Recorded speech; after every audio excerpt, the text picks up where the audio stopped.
Gadis itu pertama kali menginap di rumah sang presdir. Tak disangka tengah malam ia mendengar suara aneh. Rasa penasaran mendorongnya bangun untuk memeriksa. Barulah ia tahu ternyata sang presdir sedang kambuh gangguan bipolar. Semua orang tak berani mendekat sedikit pun. Hanya wanita itu yang nekat maju tanpa ragu. Saat itu presdir sangat takut melukai si gadis. Ia pun membentaknya agar segera pergi. Namun gadis itu tidak pergi. Sebaliknya ia langsung memeluk sang presdir. Ingin menenangkannya dengan kekuatan sendiri. Karena presdir adalah penyelamat hidupnya. Ternyata beberapa hari sebelumnya, gadis itu dijual oleh pamannya ke seorang preman. Demi melarikan diri dari pernikahan paksa, ia terpaksa bersembunyi di sebuah pabrik terbengkalai. Tak disangka, ia malah memergoki presdir sedang menghajar anak buahnya. Suara kecil yang ia buat, membuat presdir menoleh. Awalnya ia kira akan mendapat balasan, tapi gadis itu justru lari ke pelukannya. Ia memegang lengan presdir erat-erat, memohon agar dirinya diselamatkan. Saat itu juga, asisten presdir terkejut bukan main, karena presdir ternyata tidak alergi pada gadis ini. Tak lama kemudian si preman datang menyusul. Melihat gadis itu dicekik oleh presdir, ia ketakutan dan langsung kabur. Gadis itu buru-buru memohon agar dilepaskan. Namun di saat itu juga, presdir tiba-tiba merasakan sakit kepala hebat, hingga ia jatuh berlutut ke tanah.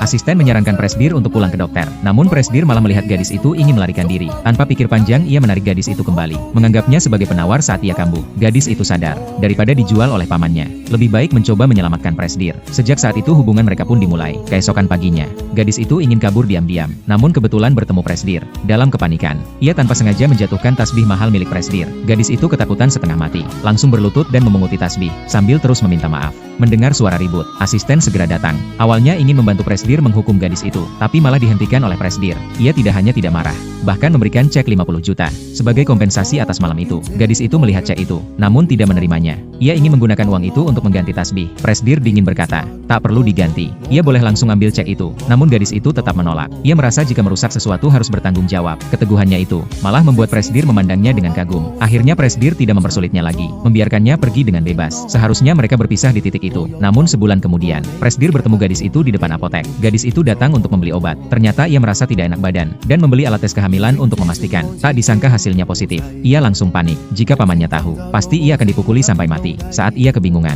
ia bertemu presdir. Melihatnya, gadis itu langsung menunduk gugup, mengira presdir sudah tahu soal kehamilan. Saat ia akhirnya berani bicara, presdir hanya bertanya, datang ke apotek untuk apa? Barulah gadis itu sadar, presdir belum tahu ia beli apa. Ia pun buru-buru berbohong bahwa dirinya hanya flu. Presdir tidak berpikir macam-macam, tapi ia memperhatikan sepatu gadis itu sudah usang dan kotor. Ia lalu menggendongnya ke bangku taman, meminta gadis itu tunggu 10 menit, karena ia ingin membelikan sepatu baru. Namun saat itu juga, tiba-tiba tante jahatnya muncul, langsung mengatakan ingin menjualnya ke beberapa preman. Gadis itu tidak mampu melawan. Ia pun dipaksa masuk mobil dan dibawa pergi. Saat presdir kembali dengan sepatu baru, ia nyaris berpapasan dengan gadis itu. Setelah sadar gadis itu hilang, presdir mengingat sempat melihatnya sekilas di mobil. Barulah ia sadar ada yang tidak beres. Ia segera meminta asisten mengejar, dan berhasil menghentikan mobil itu di tempat.